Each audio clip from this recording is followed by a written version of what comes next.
দাউদ আলাইহিস সালামের কাছে দুজন মা আসলেন একটি সন্তানকে নিয়ে। এসে দুজনই দাবি করতে লাগলেন এটা আমার সন্তান। দাউদ আলাইহিস সালাম জিজ্ঞেস করলেন কি হয়েছে? তারা বলল যে আমাদের দুজনেরই সন্তান ছিল, তারও একটা ছেলে সন্তান ছিল, আমারও একটা ছেলে সন্তান ছিল এবং খুবই ছোট্ট সন্তান, দুগ্ধপোষ্য। হঠাৎ আমরা একসাথে ছিলাম, একটা নেকড়ে এসে আমাদের একজন সন্তানকে এই নেকড়ে বাঘ নিয়ে গিয়েছে।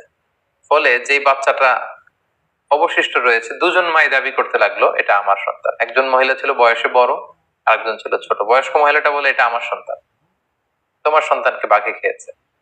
আর অপেক্ষাকৃত অল্প বয়স্ক নারী সেও দাবি করতে লাগলো না এটা আমার সন্তান, আমার নিজের সন্তান, নেকড়ে যে সন্তানকে নিয়ে গেছে এটা তোমার সন্তান। এই ঝগড়া সাইয়েদনা দাউদ আলাইহিস সালামের কাছ পর্যন্ত পৌঁছালো। দাউদ আলাইহিস সালাম বিস্তারিত তাদের কথা শুনে বয়স্ক মহিলার পক্ষে রায় দিলেন, বললেন যে এই সন্তানটা সে পাবে যে নারীটা বয়স্ক। এই বিচার কার্য শেষ। তারা যখন বেরিয়ে আসছে, সাইয়েদনা সুলাইমান আলাইহিস সালাম জিজ্ঞেস করলেন আমার পিতা কি রায় দিয়েছে? তারা বলল যে এরকম রায় দিয়েছে। সুলাইমান আলাইহিস সালাম বললেন যে আমি এটা নতুন করে একটা ফায়সালা দিতে চাই। আমি যদি বিচার করতাম অন্যভাবে করতাম। কিভাবে? তিনি বলতেন মা যেহেতু দুইজন, সন্তান যেহেতু একজন, একটা ছুরি নিয়ে আসো। আমি সন্তানের ঠিক পেট বরাবর তাকে কেটে দ্বিখণ্ডিত করে অর্ধেক অংশ এই মহিলাকে দিব, অর্ধেক অংশ ওই মহিলাকে দিব। এবং সুলাইমান আলাইহিস সালামের কথা অনুযায়ী বড় ছুরি নিয়ে আসা হলো। তিনি যখন বাচ্চাটাকে দুই ভাগ করতে যাবেন, ঠিক তখনই অপেক্ষাকৃত যে মেয়েটার বয়স কম, তিনি চিৎকার দিয়ে উঠলেন। তিনি বললেন না না, এই সন্তানকে আপনি কাটবেন না, আমি মিথ্যা বলেছি, এটা আমার সন্তান না, এটা ওই বয়স্ক মহিলার সন্তান, আপনি তাকিয়ে দিয়ে দেন।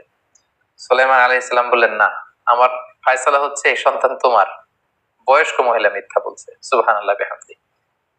তো দাউদ আলাইহিস সালাম জিজ্ঞেস করলেন কিভাবে এই ফায়সালা তুমি দিলে? সুলাইমান আলাইহিস সালাম বললেন কোন মা তিনি কখনো চাইবেন না যে তার সন্তানকে হত্যা করা হোক, বরং তিনি এটা চাইবেন যে আমার সন্তান প্রয়োজনে অন্যের কাছে বড় হোক, অন্যের কাছে লালিত পালিত হয়ে সে তার জীবনটাকে পাক, তার জীবনটা যেন নষ্ট না হয়।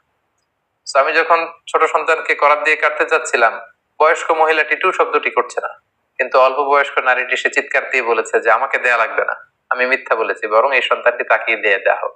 এভাবেই আমি বুঝতে পেরেছি সন্তানটি এই মহিলার নয়, বরং অল্প বয়স্কা মহিলার। সাইয়েদনা দাউদ আলাইহিস সালাম খুশি হলেন এবং এভাবেই রায় দেওয়া হলো।